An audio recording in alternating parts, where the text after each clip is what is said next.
जब वह मुझको पुकारे तब मैं उसकी सुनूंगा। संकट में मैं उसके साथ रहूंगा। मैं उसको बचाकर उसकी महिमा बढ़ाऊंगा। बुधवार मार्च 1, 2023। आज के मनन के लिए मैंने आप ही के लिए चुना है यिर्मयाह अध्याय 29 और उसका 11वां वाक्य। क्योंकि यहोवा की ये वाणी है कि जो कल्पनाएं मैं तुम्हारे विषय करता हूँ उन्हें मैं जानता हूँ। वे हानि की नहीं वरन कुशल ही की हैं और अंत में तुम्हारी आशा पूरी करूंगा। आपका दिन आशीषित हो। परमेश्वर आपकी जिंदगी के लिए एक अद्भुत योजना रखता है। उसके समय पर आप भरोसा रखें। आइए इस वाक्य पर मनन करते हैं। आज की सुबह का विषय है उसके समय पर भरोसा करें।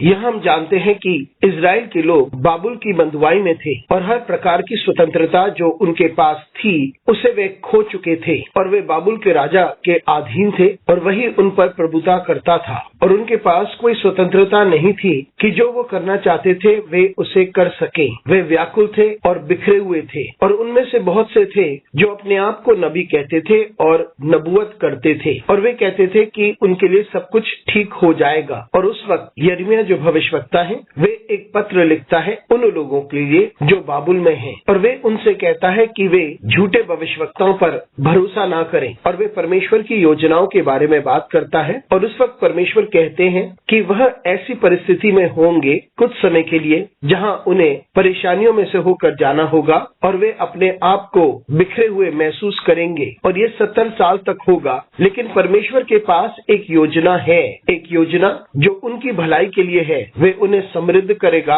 उन्हें आशीषित करेगा और ये परमेश्वर के समय के अनुसार ही होगा। मित्रों, जब हम एक नए महीने में प्रवेश कर चुके हैं, मार्च के महीने में, हम इस बात को याद रखें कि परमेश्वर हमेशा हमारी भलाई के लिए कुछ कर रहा है। वे हमें आशीषित करना चाहता है, लेकिन ये उसके समय पर ही होगा। हम जो परमेश्वर के जन हैं, हम परमेश्वर पर भरोसा करें और अपनी आशा उस पर टिकाए रखें और वे अवश्य हमारी परिस्थिति को परिवर्तित करेगा। यदि हम कर्जे में से होकर गुजर रहे हैं तो परमेश्वर हमें अपने समय में उसमें से बाहर निकालेगा। और यदि हम चुनौतियों का सामना करते हैं जो हमारे सामने एक पहाड़ के समान खड़े हुए हैं तो परमेश्वर पर भरोसा करें कि परमेश्वर उस पहाड़ को वहां से हटा देगा। परमेश्वर यह अपने समय पर करेगा। तो इसलिए आशा बनाए रखें और परमेश्वर पर यकीन करें। और यदि आप एक नौकरी की प्रतीक्षा कर रहे हैं तो परमेश्वर को निहारें जिसने सब कुछ की सृष्टि की है। वे आपके लिए सब कुछ का प्रयोजन करेगा, वो उसके समय पर होगा। तो हम आशा में प्रतीक्षा करते रहें और जो भी दिक्कतों से हम होकर गुजर रहे हैं इस बात को हम याद रखें कि परमेश्वर हमारे लिए एक योजना